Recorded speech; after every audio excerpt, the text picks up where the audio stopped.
Hey, Nuna, how's it going, my friend? Hi there. How are you? Hey, hey, all How's good. everything? Everything's fine. Get back to Prague, relaxing at home.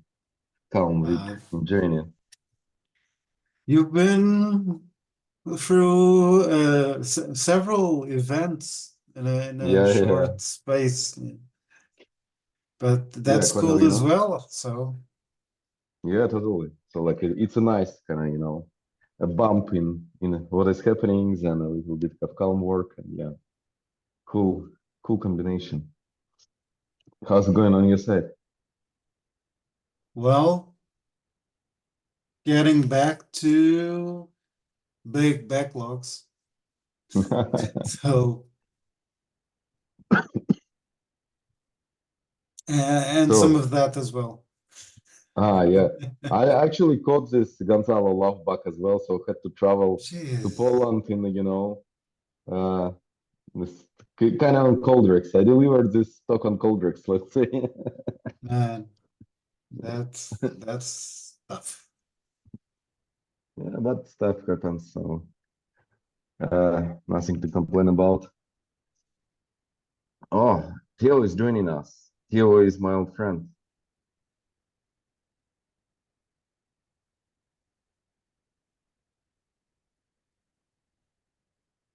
Hey, Theo.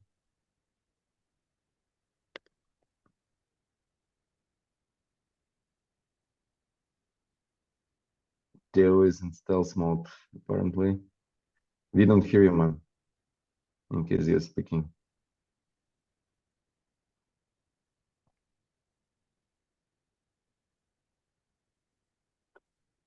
All right, maybe uh, Theo is fixing something, reconnecting the audio. He's actually like, musician, so most Hmm. probably a lot of audio plugs and stuff.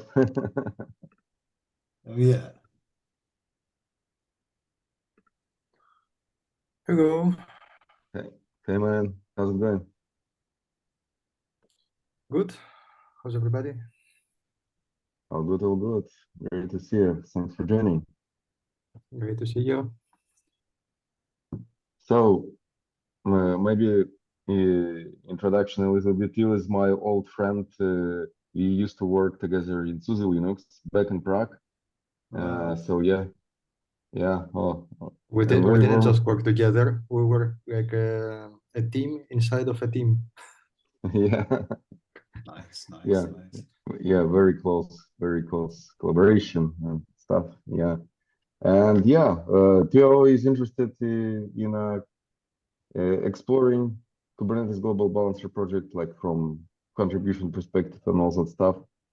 I'm sure Theo, Cool. like, did you manage to play with it, or what's the current state? I didn't manage to play with it. I was quite sick the past weeks. Mm? Me and my kid as well. So it was quite rough to to do anything the Yeah, past weeks. I but finally recovered like last week, and I'm trying to catch up with everything that I was left behind while I okay, was sick. So now that everything is back in order, I will have time from next week. I'm in Greece this week for some personal reasons. So from next week, I will be back at home in Madrid, and I will be able to play with it and set up a test instance and start doing how it looks like. sounds good. And where are you now? Not in Madrid? Now I'm at my parents' house in Greece Ah, right. for some Okay, got it. Yeah, stuff, and I will be yeah, back yeah, yeah. on Sunday. Cool, cool. Yeah, so you know me, and let me introduce Nuna. He's project contributor and one of the largest adopter of Kubernetes Global Balancer in a real setup. So largest Portuguese private bank, Millennium BCP. Mhm. So yeah, super kudos to Nuna for adopting the modern stuff. Yeah. And Eh, we, You know, we, I we live in actually, Madrid, so we are neighbors. Oh yeah, definitely, for sure. And it's and I think k8gb is a pretty cool project, not only for what it does, but the way it's built. And so even for us, for instance, it's an opportunity to look at interesting code patterns for things, not just load balancing, but well, testing, for instance, that sort of thing, you know. So cool stuff. Yes. Coincidentally, I'm working on some disaster recovery documents at my company right now, and part of the job is also to do some proposals. So k8gb is going to be one of my proposals actually at some Nice. point. Yeah, no, it's one of the things we use for some time now. It's the typical hot warm cluster pattern for quick disaster recovery. Mhm. Cool. So you have a reference company for your proposal, and we definitely need more adopters. So yeah.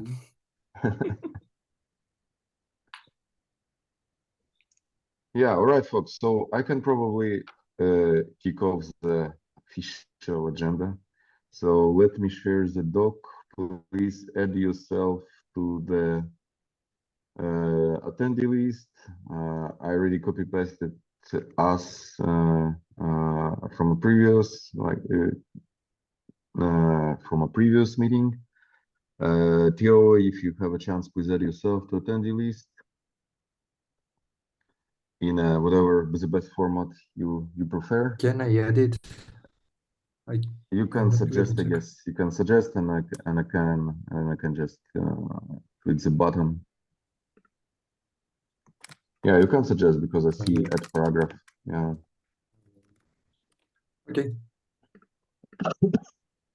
Cool. Thank you.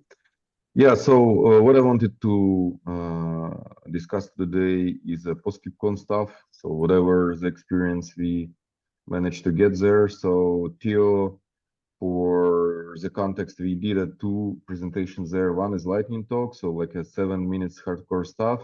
Both slides and recordings are available. So if you're keen, you can watch it later on. So it's very like, condensed format where I tried to explain the goal of the project, and thanks Nuno for reviewing the slides and especially for building the diagram. That was a crucial contribution for to this deck. I appreciate it. Yeah, and we together with Nuna we did a KGB country quest. So country quest is a relatively new format at KubeCon, where the project maintainers and contributors are gathering and basically explaining the contribution flow. And I think we pretty much succeeded in this story. I got some feedback from Gonzalo afterwards that it was actually useful especially from the perspective, like, how the stuff works and why we did it this and that way. And like, it was pretty practical. I think we can actually replicate this one and maybe convert it to the standard talk somewhere if you're keen. No, like, we can apply to some upcoming KubeCon events or like CNCF events. So there is like, you've seen the email today. There are interesting ones like, I never been to Hong Kong, so like this kind of stuff. So, I think we can create some nice CFP out of it. So yeah, overall, as always, super cool to present together. Oh, thank you so much, man. I appreciate it. Likewise, man. Uh, Always likewise. So, back to the code, I guess. So PRs, something to review. Thanks, Luna, for these seriously important PRs that we were anticipating for a while, for like, in general Azure support. And like it's quite amount of stuff there. I'm going to test and review like some weekend. So yeah, definitely like it looks great.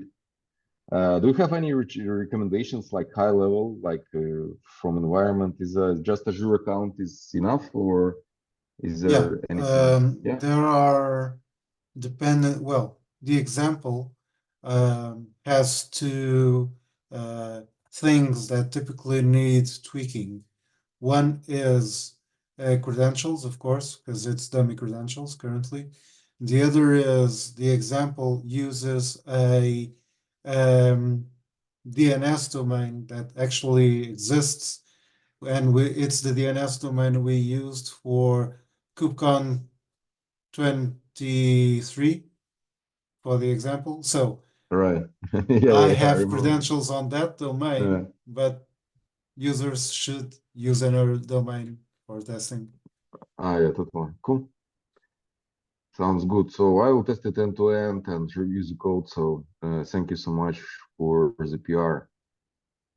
There is also another one from Luna from ContriFest. It was a central for ContriFest story. So we used it as an example of delivery. So it's a pretty much straightforward change.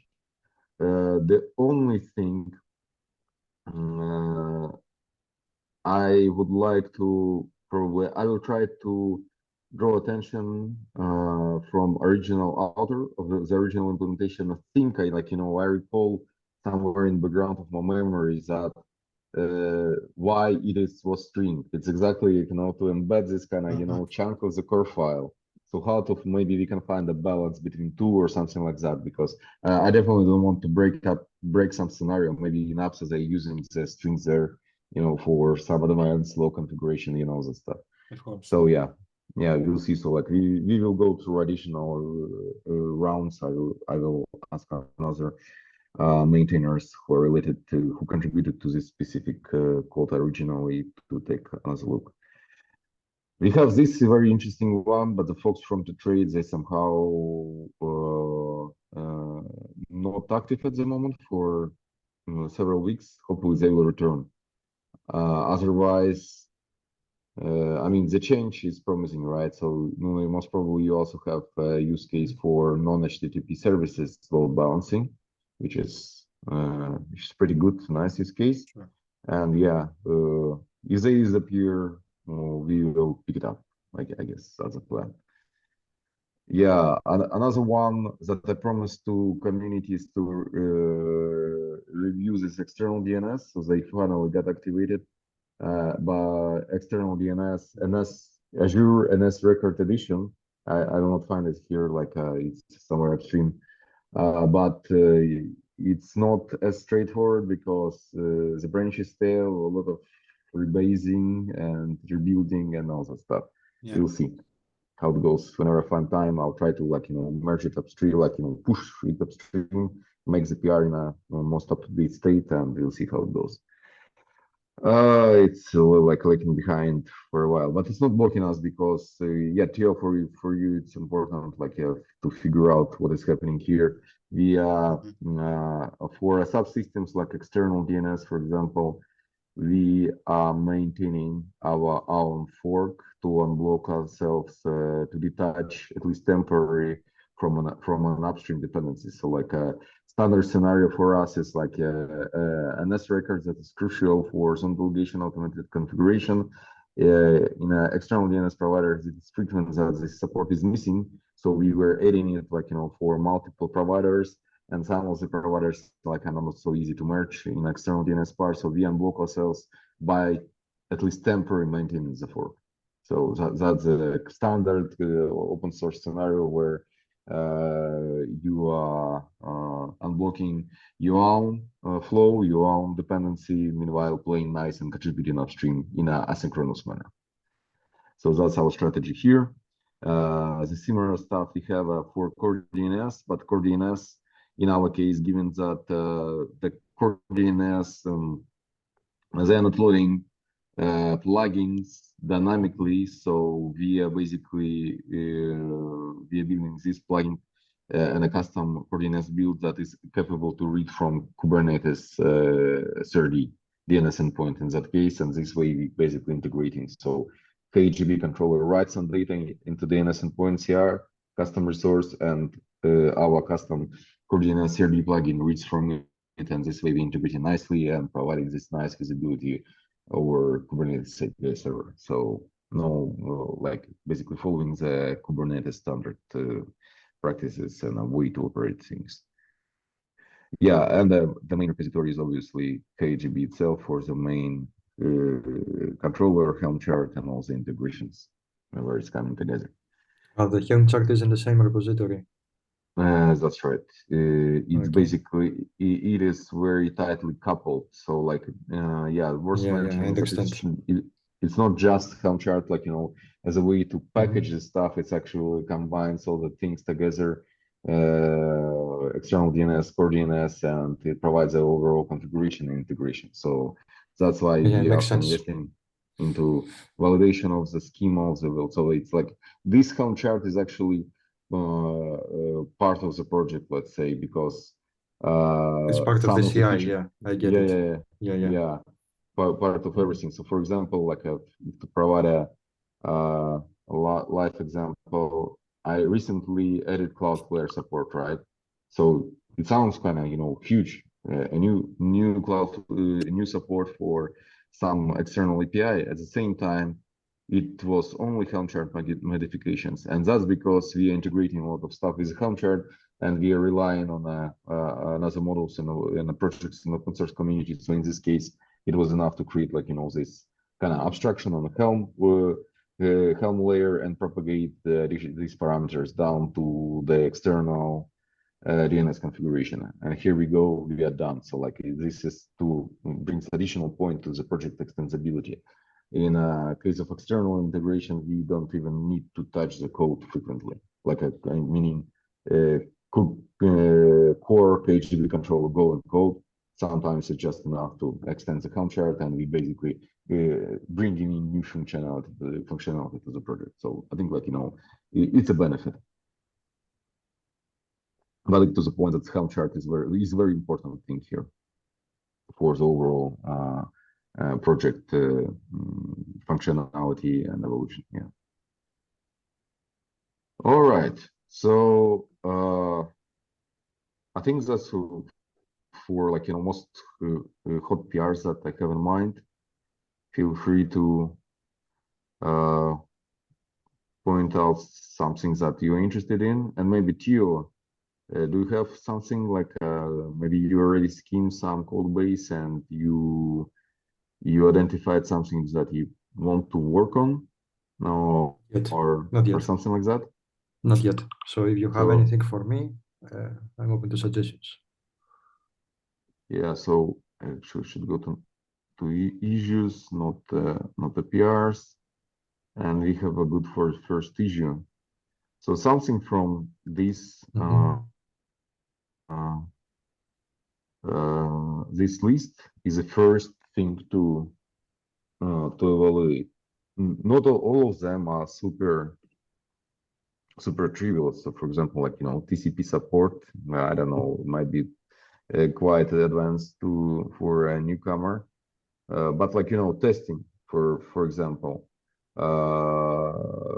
load balancing strategies in more than two cluster scenarios. So like overall testing a project, especially understanding the local, how we test locally, both in end-to-end and unit test manner.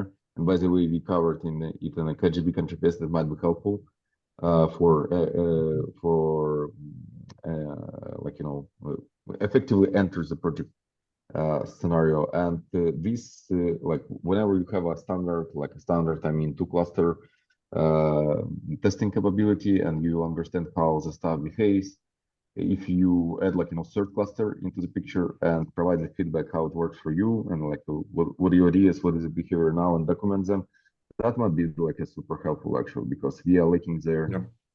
from especially like round robin, for example. It's fine for three cluster scenario, it just works, but for failover we never implemented the specific logic, so like we might have some gaps there. So like this is probably the most like testing perspective entry point, plus some documentation that is that might be useful for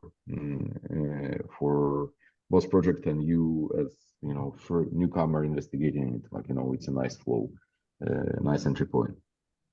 Make sense? Perfect. Perfect. Yes, makes perfect sense. I will check the testing. And the first one, the Helm chart validation, is also interesting. Anyway, Yeah, cool. I will take a And look this around. Yeah. funny, yeah. So we used to work in a quality assurance team backends of the Linux. So testing is close to our hearts, I think, still, right? Theo? So like I have this also nasty guys that is maybe like, you know, also potential candidate to look at because it basically unit tests. But we have a special unit test where we testing like, you know, fake DNS locally. We also covering in the slides here. But these guys basically, I have a reliable reproducer how to bring the problem in and how you can reproduce it locally, but it still hits our pipelines from time to time. And obviously, it hit us during the country fest as well. You remember, Nuno, when it failed, when we run like a make test locally, so it happened there as well. So this is kind of this is quick to recover because we run usually fixing it, but this is like this nasty flaky test in our code base. So that would be great to crack it finally. So yeah, I think yeah, this 2-3 perfect perfect way to start with the project. Excellent. Cool. Thank you for the willingness to contribute. Really appreciate it.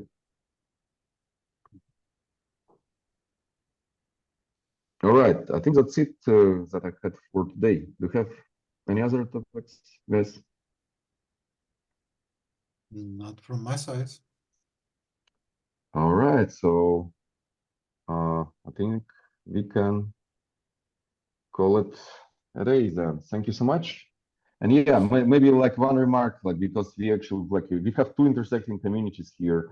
One is Kubernetes Global Balancer, another is Crossplane, right? So everybody here is somehow involved in the Crossplane stuff. And I wanted to mention that Theo recently created a provider Spotify. I didn't test it yet, but you know you can manage your Spotify playlist with Crossplane now. And actually, I'm since this morning I'm in communications with Jared to publish it. Ah, nice. To publish it that's in the cool. marketplace. Yeah. I mean, it's public. There is a release, Yeah. but it's not published yet. So Yeah. right now I'm working on publishing it. Very Yeah, that's interesting. great. At least now we can automate the sound in the war room when everything is crashing. Nice. Very There cool. it is. Give me stars so I can become famous. You got it. Very nice. Yeah. All right, friends. Thank you so much. Have a great day. Thank Very you. nice to see you. Bye. Cheers. Thanks. See you Bye-bye. later. Cheers.